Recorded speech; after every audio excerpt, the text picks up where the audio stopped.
everybody, and happy Monday. This is Sarah Lameche, CEO and co-founder of IUTA, coming to you from the IUTA headquarters in San Francisco. I hope that you had an awesome 3-day weekend last weekend. For those of you who are new, welcome to the channel and to the newsletter. We're so glad to have you with us. And for those of you who are not new, welcome. Still very glad to have you with us. For those who need a little bit of refreshing, last week, because it was Memorial Day, we talked a little bit about heat safety and prevention of heat-related injuries.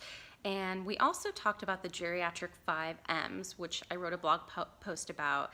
It's a mnemonic device that was created by doctors for doctors in geriatrics to easily explain what they do in their specialty.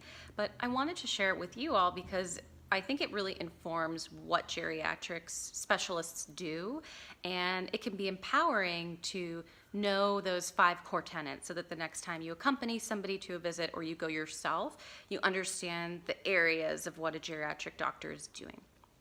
That being said, I also want to quickly remind you that we do have a Facebook group that is intended to have discussions about these topics that I post there. So I really would love your feedback on these articles, and especially for those of you who are caregivers and going through this now. So you are welcome to give me your feedback about the articles. I would love to hear from you.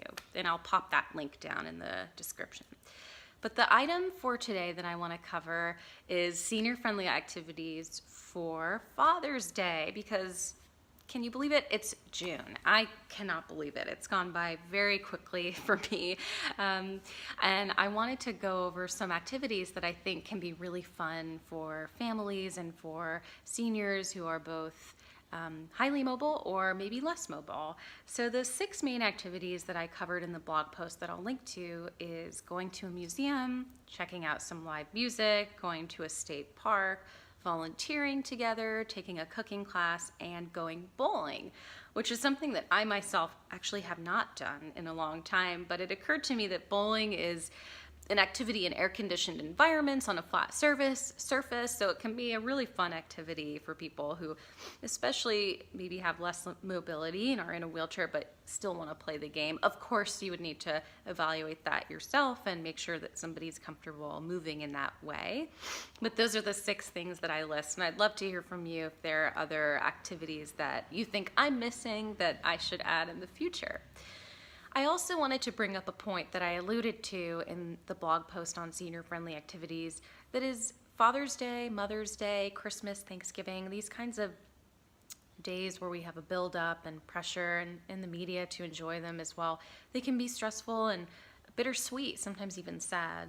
It can be a day of reflection, especially if maybe you lost a father or a grandfather, or your father has changed significantly or is going through a process of aging that's maybe a little bit more unpleasant with memory loss, for example. So it can be a tough day, and I want to remind you all that it's normal to have a wide range of emotions. It's normal for fathers to have a wide range of emotions as they reflect on their lives, and maybe they once had a family and their wife passed, or partner.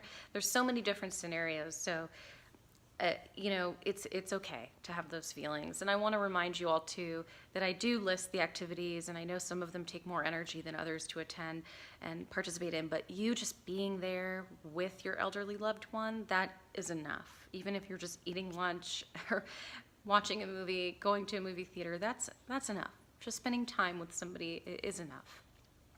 And lastly, I wanted to cover transportation briefly. This is a topic that we will definitely return to.